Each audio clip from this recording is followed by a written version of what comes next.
Amrit noni pain oil, ನೋವಿಗೆ ವಿರಾಮ, ದೇಹಕ್ಕೆ ಆರಾಮ. ಈಗ ಈ ಕಾಂಗ್ರೆಸ್ ಸರ್ಕಾರ ಬಂದ ಮೇಲೆ ಇವರು ಮೊದಲು ಎಲೆಕ್ಷನ್ ಮುಂಚಿತವಾಗಿ 5 ಪುಕ್ಕಟ ಗ್ಯಾರಂಟಿಗಳನ್ನು ಆಶ್ವಾಸನೆ ನೀಡಿದರು. ಆ ಆಶ್ವಾಸನೆ ನೀಡಿರೋದ್ರಿಂದ ಆಶ್ವಾಸನೆ ಮೂಲಕ ಜನರು ಅವರನ್ನು ಚುನಾಯಿತರನ್ನಾಗಿ ಸರ್ಕಾರವನ್ನು ಚುನಾಯಿಸಿದರು. ಈಗ ಅವರು ಏನು ಮಾಡಿ ಈಗ ಬಿಟ್ಟಿ ಭಾಗ್ಯಗಳನ್ನು ನಿಭಾಯಿಸೋಕ್ಕೋಸ್ಕರನೇ ಇಂಥ ಒಂದು ಯೋಜನೆಗಳು ಹಾಕಂತ ಹಾಲಿನ ದರ ಏರಿಸೋದು ಮತ್ತು ಈ ಪೆಟ್ರೋಲ್ ದರ ಏರಿಸೋದು, ಜೊತೆಗೆ ಈ ಹಾಲಿನ ದರ ಗ್ರಾಹಕರಿಗೆ ಅದು ಮತ್ತು ಉತ್ಪಾದಕರಿಗೆ ಕೊಡ್ತಕ್ಕಂಥ ಧನ ಸಹಾಯವನ್ನು ನಿಲ್ಲಿಸಿದ್ದಾರೆ ಈಗ ಅಲ್ಲಿ. ಜೊತೆಗೆ ಈಗ ಉತ್ಪಾದಕರಿಗೆ ಕೊಡ್ತಕ್ಕಂಥ ಆಹಾರದ ಅಮೌಂಟನ್ನು ಸಹಿತ ದರನ ಹೆಚ್ಚುವರಿನೂ ಮಾಡಿದ್ದಾರೆ. ಇದು ಯಾಕೆ ಕಾರಣಕ್ಕಂತಂದರೆ ಬಿಟ್ಟಿ ಭಾಗಗಳನ್ನು ಸರಿಪಡಿಸಲಿಕ್ಕೋಸ್ಕರ. ಆದರೆ ಈ ಸರ್ಕಾರದಿಂದ ಜನರ ಸಂಕಷ್ಟಗಳ ಬಗ್ಗೆ ಯಾರು ಕಿಂಚಿತ್ತು ಯೋಚನೆ ಮಾಡ್ತಾ ಇಲ್ಲ. ಈ ಸರ್ಕಾರ ಏನು ಹೇಳ್ತೈತೆ ಅಂದರೆ ತಮ್ಮ ಅಧಿಕಾರಕ್ಕೆ ಬರೋ ತನಕ ರೈತ ಈ ಬೆನ್ನೆಲುಬು ಅಂತ ಹೇಳ್ತಾನೆ. ಆದರೆ ರೈತ ಬೆನ್ನೆಲುಬಲ್ಲ, ರೈತನ ಬೆನ್ನು ಮೂಳೆನ ಇವ್ರು ಮುರಿತಕ್ಕಂಥವ್ರು, ಇವರೆಲ್ಲ ಬರ್ತಕ್ಕಂಥವ್ರು, ತಮ್ಮ ಆಡಳಿತ ಮಾಡ್ತಕ್ಕಂಥವ್ರು ಇಂತಿಂಥ ಸ್ಲೋಗನ್ಗಳು ಕೊಟ್ಕೊಂತ ಆಡಳಿತ ಮಾಡ್ಕೊಂಡು ಹೋಗೋಕ್ಕಾಗಿನೇ ಇಂಥ ಬಿಟ್ಟಿ ಬಾಯಿಗಳನ್ನು ಕೊಟ್ಕೊಂತ ಹೋಗ್ತಾ ಇರ್ತಾರೆ ಇವರು. ಒಂದು ವಾರದಿಂದ ಬೆಲೆ ಏರಿಕೆ ಮಾಡಿದ್ದಾರೆ. ಡೀಸೆಲ್ ಏರಿಸಿದ್ದಾರೆ. ಡೀಸೆಲ್ ಏರೋದು 3 ರೂಪಾಯಿ ಏರಿಸಿದ್ದಾರೆ. ಪ್ರತಿಯೊಂದು 3 ರೂಪಾಯಿ. ನಮ್ಮದು 25 ಎಕರೆ ಜಮೀನಿದೆ. 25 ಎಕರೆಗೆ ಕಡಿಮೆ ಅಂದರೂ ಒಂದು ದಿನಕ್ಕೆ 3,000 ರೂಪಾಯಿ ಡೀಸೆಲ್ ಆದರೆ 1,000 ರೂಪಾಯಿ ಡೀಸೆಲ್ 30,000 ಅವ್ರಿಗೆ ಜಮಾ ಆಗುತ್ತೆ. ಒಂದು ತಿಂಗಳು ಅವರು 1 ವರ್ಷ ಕೊಡೋ ಅಂಥ ಗೃಹಲಕ್ಷ್ಮಿ ಕೇವಲ 1 ತಿಂಗಳಲ್ಲಿ ಅವರು ಇದನ್ನು ಮಾಡ್ತಾರೆ. ಮಿಡ್ಲ್ ಕ್ಲಾಸ್ ಫ್ಯಾಮಿಲಿಯಿಂದ ದುಡ್ಡು ತೊಗೊತಾರೆ. ಅವ್ರು ಮಿಡ್ಲ್ ಕ್ಲಾಸಿಗೆ ಅವ್ರು ಏನೂ ಮಾಡೋಕ್ಕಾಗ್ತಾಯಿಲ್ಲ. ಆಮೇಲೆ ನೀರಿನ ಕೊರತೆ ಜಗಿದೆ, ದನ ಕರುಗಳಿಗೆ ಮೇವಿಲ್ಲ, ಭೀಕರ ಬರಗಾಲ ಬಿಟ್ಟು ಪ್ರತಿಯೊಂದು ಬೇರೆ ಕಾನ್ಸೆನ್ಸ್ ಏನೋ ಒಂದು ಹಾಕ್ಯಂದು ಅಸೆಂಬ್ಲಿ ಒಳಗೆ ಅವ್ರು ಮಾಡೋ ಅಂಥ ಕರ್ತವ್ಯನು ಪಬ್ಲಿಕ್ಕಿಗಾಗಿ ಏನು ಮಾಡಬೇಕು ಅದನ್ನು ಮಾಡಲ್ಲ. ಪಬ್ಲಿಕ್ ಬಿಟ್ಕೊಂಡು ಸುಮ್ಮನೆ ಅನಾವಶ್ಯಕವಾದ ಒಂದು ಇದನ್ನ ಎತ್ಕೊಂಡು ಅವರು ಚರ್ಚೆ ಮಾಡ್ತಾ ಇರ್ತಾರೆ. ಗ್ಯಾರಂಟಿ ಯೋಜನೆಯಿಂದ ಲಾಭ ಒಂದು ಪೈಸೆನೂ ಇಲ್ಲ, ಲಾಸ್ ಇದೆ. ಪ್ರತಿಯೊಬ್ಬ ರೈತರಿಗೆ ಭಾಳ ಅನ್ಯಾಯವಾಗಿದೆ. ರೈತರ ಬಗ್ಗೆ ಇದನ್ನು ಮಾಡಬೇಕು. ಒಂದು ಗೊಬ್ಬರದ ರೇಟ್ ಏರಿಸಿದ್ದಾರೆ, ಬೀಜದ ರೇಟ್ ಏರಿಸಿದ್ದಾರೆ. ಅಲ್ಲಿ ಬೀಜದ ರೇಟು 600 ರೂಪಾಯಿರಲ್ಲೇ 1300 ರೂಪಾಯಿ ಆಗಿದೆ. ಅದು ಹೊಡ್ತಲ್ಲ. ಇವ್ರು ಏನು ಕೊಡ್ತಾ ಇದ್ದಾರೆ ರೈತರಿಗೆ? ಏನು ಕೊಡ್ತಾ ಇಲ್ಲ. 600 13 ಅಂದರೆ ಎಷ್ಟಾಯಿತು? 700 ರೂಪಾಯಿ ಒಂದು ಪ್ಯಾಕೆಟ್ ಬೀಜಕ್ಕೆ. ಹಾಲಿನ ದರ 3 ರೂಪಾಯಿ ಏರಿಸಿದ್ದಾರೆ. ಏನು ಅದು ಅವಶ್ಯಕತೆ? ಅದು ಅಲ್ಲಿ ರೈತರಿಗೆ ಕೆಲವಷ್ಟು ಜನಕ್ಕೆ ಅನುಕೂಲ ಇದೆ. ನಾವು ಎಲ್ಲ ದನ ಕರುಗಳು ಸಾಕ್ತಾರಿಗೆ ಅವ್ರು ಅದಕ್ಕೆ ಅವ್ರಿಗೆ ಕೊಡಲ್ಲ. ಪ್ರೋತ್ಸಾಹಧನ ಏನಾರು ಕೊಡ್ತಾರೆ ಅವರು. ಇವರು ತಮ್ಮ ದುಡ್ಡು ಟೋಟಲಿ ಡೀಸೆಲ್ ರೇಟು GST 45 ರೂಪಾಯಿ ಆಲ್ರೆಡಿ ಕರ್ನಾಟಕ ಟ್ಯಾಕ್ಸ್ ಇದೆ. ಹೇಳ್ತಾ ಇದ್ದಾರೆ ಡೀಸೆಲ್ ಇದು ಮಾಡ್ತಾ ಇದ್ದಾರೆ. 45 ರೂಪಾಯಿ ಟ್ಯಾಕ್ಸ್ ಇದ್ದು ಮತ್ತೆ 3 ರೂಪಾಯಿ ಟ್ಯಾಕ್ಸ್ ಮಾಡಿದ್ದಾರೆ. ಈಗ 48 ರೂಪಾಯಿ. ಏನು 48 ರೂಪಾಯಿ ಟ್ಯಾಕ್ಸ್ ತಗೊಳ್ಳೋದು ಅವಶ್ಯ ಐತೆ ಅವರಿಗೆ? ಆಲ್ರೆಡಿ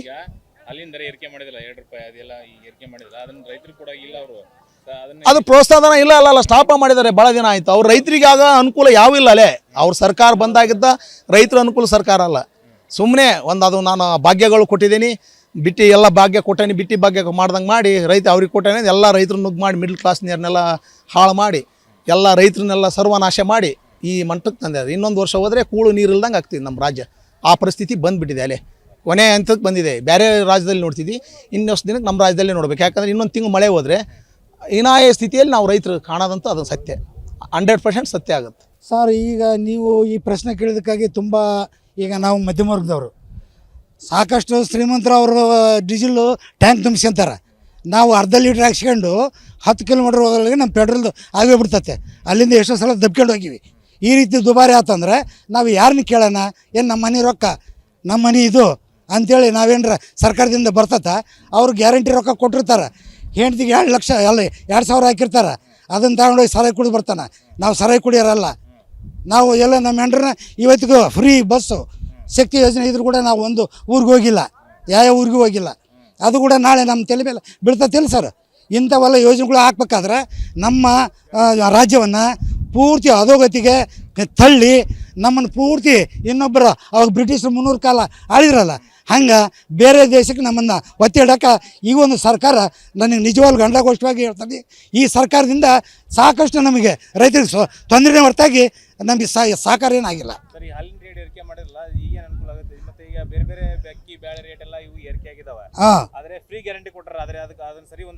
ಹಾಂ ಸರ್, ಅದು ಸರಿ ಹೊಂದಿಸ್ಲಿಕ್ಕೆ ಹೆಚ್ಚಿಗೆ ಇದು ಮಾಡ್ತಕ್ಕ ಸರ್. ಫ್ರೀ ಗ್ಯಾರಂಟಿ ಕೊಟ್ಟಾರ. ಈಗ ಅಂದರೆ ಹಾಲು ಕುಡಿಯೋದಿಲ್ದಲ್ಲ ನಾವೇನು ಮಾಡಿವಿ, ಬರೀ ಡಿಕಷನ್ ಕುಡಿಯೋಕೆ ಹಚ್ಚೀವಿ. 35 ರೂಪಾಯಿಗೆ ಅರ್ಧ ಲೀಟ್ರಲ್ಲಿಂದ ತರಕ್ಕೆ ಹೋಗತ್ತೆ, ಬರೀ ಡಿಕಷನ್ ಕುಡಿಯೋಕೆ ಹಚ್ಚೀವಿ.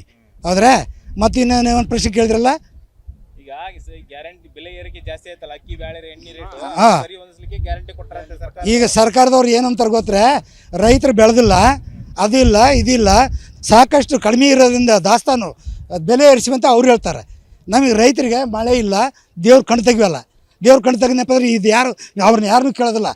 75 ವರ್ಷಗಟ್ಟಲೆ ಅವರೇ ನಮ್ಮನ್ನು ಸಲಹಿದ್ರ ಅವರು ನಮಗೆ ಅನ್ನ ಇಂದು ಅದು ಇದು ಅಂತೇಳಿ ಅಕ್ಕಿ ಭಾಗ್ಯ, ಆ ಭಾಗ್ಯ, ಈ ಭಾಗ್ಯ, ಸ್ತ್ರೀ ಭಾಗ್ಯ ಯಾವನಿಗೆ ಬೇಕ್ರಿ? ಇದು ಒಳ್ಳೆ ಇದು ಸರ್ಕಾರ ನಡೆಸಲಿ, ಒಳ್ಳೊಳ್ಳೆ ರೀತಿಯಿಂದ ನಮಗೆ ಇದನ್ನು ಮಾಡಿಕೊಡ್ಲಿ, ನೀರಾವರಿ ಮಾಡಲಿ. ಶಾಲೆ ಮಕ್ಕಳಿಗೆ ಇದನ್ನು ಮಾಡಿದಾರಲ್ಲ. ಇವತ್ತಿನ ದಿವಸ ನಾನು 3 ಸಲ ದಾವಣಗೆರೆಗೆ ಹೋಗಿನಿ. ಇಲ್ಲಿಂದ 70 ಕಿಲೋಮೀಟ್ರ್ ನಿಂತ್ಕೊಂಡು ಹೋಗಿನಿ ಸ್ತ್ರೀ ಶಕ್ತಿ ಬಸ್ನಲ್ಲಿ. ಜಾಗಿಲ್ಲದಕ್ಕೆ ಬರೋ 10 ಮಂದಿ ನಾವಿರ್ತೀವಿ, 50 ಮಂದಿ ಅವರು ಇರ್ತಾರೆ. ಇದು ಎದಕ್ಕೆ ಬೇಕ್ರಿ? ಇದು ಹೆಣ್ಣು ಮಕ್ಕಳು ಕೂಡ ನಾವು ಜಗಳ ಮಾಡಿವಿ. ನನ್ನ ಹೆಂಡ್ತಿ ನಾನೇ ಹೊಡ್ತೀನಿ, ಸೆಕೆಂಡ್ ಸಂಬಂಧ, ಸಿಟಿ ಸಂಬಂಧ ಹೊಡ್ತೀನಿ. ನಾವು ಸಲಹಿದ ಕೈಗಳು ನಮ್ಮ ನೋವಿಗೆ ಸ್ಪಂದಿಸಿದಾಗ ಆಗುವ ಸಂತೋಷ. ಅಮೃತ್ ನೋನಿ ಪೇನ್ ಆಯಿಲ್, ನೋವಿಗೆ ವಿರಾಮ, ದೇಹಕ್ಕೆ ಆರಾಮ. ಗ್ಯಾರಂಟಿ ಯೋಜನೆಗಳಿಂದ ದೇಶ ಹಾಳಾಕತ್ರಿ, ಉದ್ಧಾರ ಪ್ರಶ್ನೆನೇ ಇಲ್ಲ. ಇಲ್ಲಿ ಗ್ಯಾರಂಟಿ ಕೊಡ ಅಂತಾರೆ ಯಾರು ಅಂದಾರೆ? ಅವ್ರು ಸ್ವಾರ್ಥಕ್ಕಾಗಿ ಮಾಡ್ಕೊಂಡಾರೆ. ಅವ್ರು ನಾ ಗೆದಿಬೇಕು ನೀ ಗೆದಿಬೇಕಂತ ಅವ್ರ ಸ್ವಾರ್ಥಕ್ಕಾಗಿ ತಂದಾರೆ. ಇಲ್ಲಿ ಬೀಜ ಗೊಬ್ಬರದ ಮೇಲೆ ರೇಟ್ ಏರ್ಸ್ಯಾರ, ಈಗ ಹಾಲಿನ ಮೇಲೆ ರೇಟ್ ಏರ್ಸ್ಯಾರ, ಮತ್ತು ಡೀಸೆಲ್ ಪೆಟ್ರೋಲ್ ಮೇಲೆ ರೇಟ್ ಏರ್ಸ್ಯಾರ. ಈಗ ಗ್ಯಾರಂಟಿ ಯೋಜನೆ ಕೊಡ ಅಂತ ಯಾರು ಕೊಳ್ರಿ? ಅದು 2,000 ರೂಪಾಯಿ ಯಾರಿಗೆ ಅನುಕೂಲ ಆಕೈತೆ ಬೇಡ ಅನ್ನಂಗಿಲ್ಲ, ಕೊಳ್ರಿ ಅದನ್ನು ಬೇಕಾರೆ. ಬಸ್ಸಿಂದ ಯಾವ ಸುಳೆ ಮನೆ ಬೇಕಾಗೈತೆ ರೀ? ಇದು ಹೆಣ್ಮಕ್ಳು ಹೇಳಾರ್ದು ಕೇಳಾರ್ದು ಬಸ್ ಹಾಕ್ಯಂದ್ರೆ ಚಲೋ ಆಗೈತೆ ನೋಡ್ರಿ ಅದು.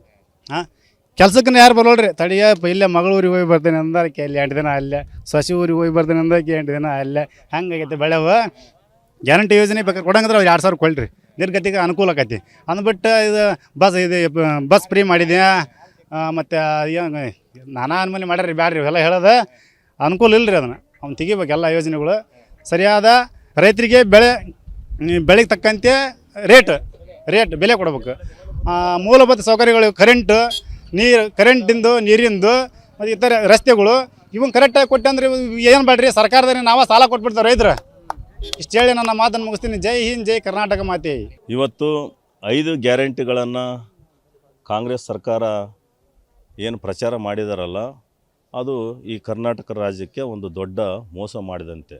ವೋಟ್ ಬ್ಯಾಂಕಿಗೆ ಮತ್ತು ಅದಕ್ಕೆ ನಾವು ಹೆಂಗಾರಾಗಲಿ ಗೆಲ್ಬೇಕು. ವೋಟ್ ಬ್ಯಾಂಕಿಗೆ ಕೊಟ್ಟಂಗೆ ಆಗಿದೆ ಅವರೇ ತೋರಿಸ್ತಾರೆ ಇವತ್ತು. ಯಾಕಂದ್ರೆ ಇವತ್ತು ಅದ್ರ ಮೇಲೆ ಅದಕ್ಕೆ ಅವ್ರ ಮಹಿಳೆಯರಿಗೆ 2,000 ರೂಪಾಯಿ ಕೊಟ್ಟನಪ್ಪ ಅಂದ್ರೆ ಅವ್ರ ಗಂಡಂದರಿಂದ ವಸೂಲಿ ಮಾಡ್ತಕ್ಕತ್ತಾರೆ. ಯಾಕಂದ್ರೆ ಇವತ್ತು ಮದ್ಯಪಾನ ಸಾಕಷ್ಟು ಒಂದು ಬಾಟ್ಲಿಗೆ ಸುಮಾರು 40%, 30% ಒಂದು ಬಾಟ್ಲಿಗೆ ಏರಿಸಿದ್ದಾರೆ ಇವತ್ತು. ಅಂದ್ರೆ ಏನಾಯ್ತು, ಅವ್ರಿಗೆ ಹೆಣ್ಮಕ್ಳಿಗೆ ಹೆಂಡಂದ್ರಿಗೆ 2,000 ರೂಪಾಯಿ ಕೊಟ್ಟರೆ ಇಲ್ಲಿ 8-10 ರೂಪಾಯಿ ಗಂಡಂದ್ರಿಗೆ ಕಿತ್ಕೊಂಡಂಗೆ ಆಗಿದೆ.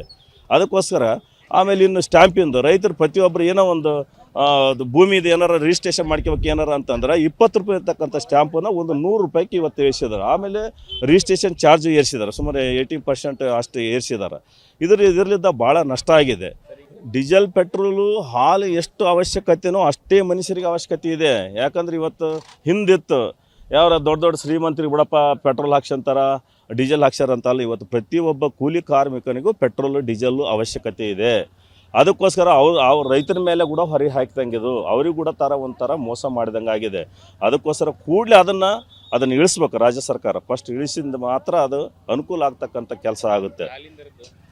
ಹಾಲಿಂದು ಕೂಡ ಅಷ್ಟೇ. ಹಾಲಿನ ದರ ಇಳಿಸಿದ್ರೆ ಎಷ್ಟು ಅವಶ್ಯಕತೆ, ಒಂದು 10%, ಒಂದು 10 or 15% ಅಷ್ಟೇ ಹಾಲು ಹಾಕುವಂಥವ್ರಿಗೆ ಅಷ್ಟೇ ಉಪಯೋಗ ಆಗತ್ತೆ ವಿನಃ ಇನ್ನು ಸುಮಾರು 70-85% ಅದು ಜನರಿಗೆ ಹೊರೆ ಆಗ್ತಾ ಇದೆ. ಯಾಕಂದ್ರೆ ಎಲ್ಲ ಖರೀದಿ ಮಾಡ್ತಕ್ಕಂಥದ್ದು ಪ್ರತಿಯೊಬ್ಬರು ಯಾರು ಇವತ್ತು ಹಸುಗಳನ್ನು ಕಟ್ಟಿ ಹಾಲು ಹಿಂಡಾರಲ್ಲ ಯಾರು ಹಂಗಾರ ಅವ್ರದ್ದು ಟೆಕ್ನಿಕಲ್ ಹೆಂಗಿದೆ ನೋಡ್ರಿ. 15% ಕೊಟ್ಟರೆ 85% ತಗೊಂತವಲ್ಲ. ಆ ಟೆಕ್ನಿಕಲ್ ಅಂದ್ರೆ 15% ರೈತರಲ್ಲಿದ್ದ ತಗೊಂತೀವಿ, 85% ನಾವು ಆಗ್ತೈತಲ್ಲ ಅಂತ ಲಾಭ ಆಗುತ್ತೆ ಅಂತ. ನಷ್ಟ ಪೂರ ನಷ್ಟ ಆಗಿದೆ, ಭಾಳ ಅನ್ಯಾಯ ಆಗಿದೆ. ಕೂಡಲೇ ಅದನ್ನು ನಿಲ್ಲಿಸ್ಬೇಕು. ಶಾಲೆ ಮಕ್ಕಳಿಗೆ ಭಾಳ ತೊಂದರೆ ಆಗಿದೆ.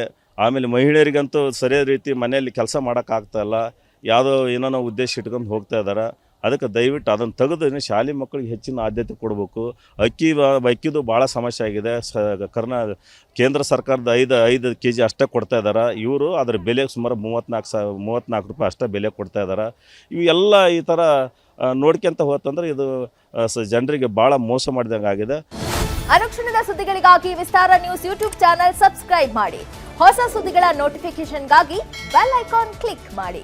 ಲೇಟೆಸ್ಟ್ ಅಪ್ಡೇಟ್ಸ್ಗಾಗಿ www.vistaranews.com ವೆಬ್ಸೈಟ್ಗೆ ವಿಸಿಟ್ ಮಾಡಿ. ಅಂಗೈಯಲ್ಲೇ ಜಗತ್ತಿನ ಸುದ್ದಿ ತಿಳಿಯಲು ವಿಸ್ತಾರ ನ್ಯೂಸ್ ಕನ್ನಡ ಆಪ್ ಡೌನ್ಲೋಡ್ ಮಾಡಿ.